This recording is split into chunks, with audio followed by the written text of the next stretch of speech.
Today we have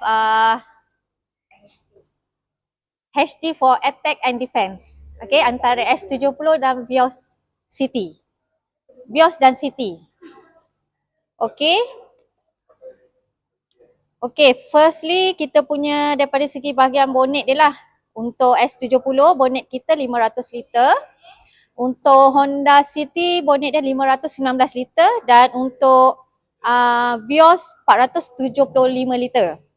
Okay, dari segi lebar dia kita lebih besar lah daripada berbanding dengan City dan Vios. Okay, untuk S70 lebar kita 1809. Untuk Honda City 1748 dan untuk Toyota 1740. Okay, so itu adalah perbezaan pertama lah. Okay, daripada segi, okay, kita cerita pasal performance comparison pula Okay, untuk engine type sama 1.5. Kita sahaja je ada turbo. Untuk Honda City dia 1.5 tapi dia tak ada turbo dan Toyota Vios pun sama.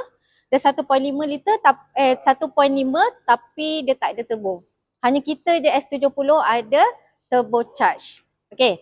Okay, untuk keduanya daripada segi silinder semua adalah kereta yang menggunakan 4 silinder. Okay, daripada segi transmission S70 7 speed DCT, untuk Honda City CVT, untuk Toyota Vios CVT. Okay, max power.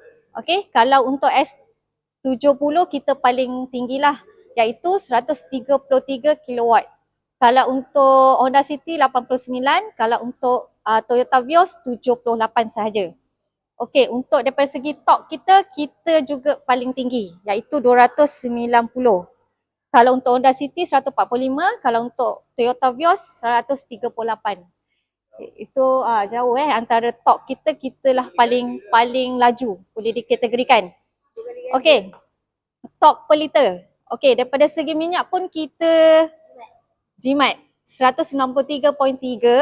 Kalau untuk Honda City 96.7 dan Toyota Vios 92.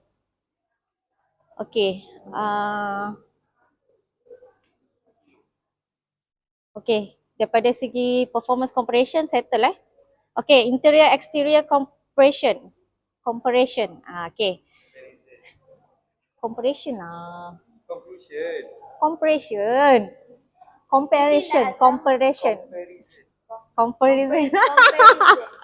Maaf lah Okay, daripada segi alah benda ni macam tak ada apa pun. Okay, daripada segi cerita kat sini pasal steering, semua leather, lepas tu comfort. Kita je ada kita punya apa kita panggil apa tu? Mode. S70 ada eco, ada sport, yes. Tapi kalau untuk Honda City dengan Vios tak ada. Dia biasa saja. Okay. Okay, kita je ada cruise control. Okay, yang menariknya S70 kita ada cruise control. Okay, lepas tu yang biasalah, yang lain tu leather apa semua biasalah. Yang lain tak ada beza sangat. Okay? Okay. Betul, jadi belilah S70. Daripada infotainment pula kita 12.3 inci, diorang 8 inci dengan 9 inci. Okay, voice command. Diorang tak ada voice command. Kita ada high proton. Dulu Inggeris, sekarang kita dah ada bahasa Melayu juga. Okay, tak ada lah.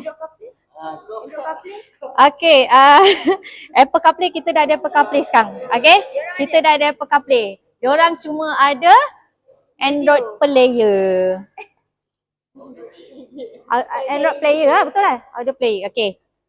Safety compression. Comparison. Okay. Okay. Boleh dikatakan daripada segi safety semua S70 ada. Tapi untuk Honda City dengan Toyota Vios ada yang dia tak ada. Okay. S70 kita semua ada guys. Untuk Honda City tak ada. Untuk Vios pun ada yang dia tak ada. Kekurangan lah. Okay. So belilah S70. Okay. Okay, so yang ni biasalah macam saya terangkan tadi, top dia semua ni sama. Okay. Okay, ni yang perbezaan dia tadi lah. Kenapa kita kena beli S70. Okay. Okay, lain-lain tak ada apa. Alright, terima kasih.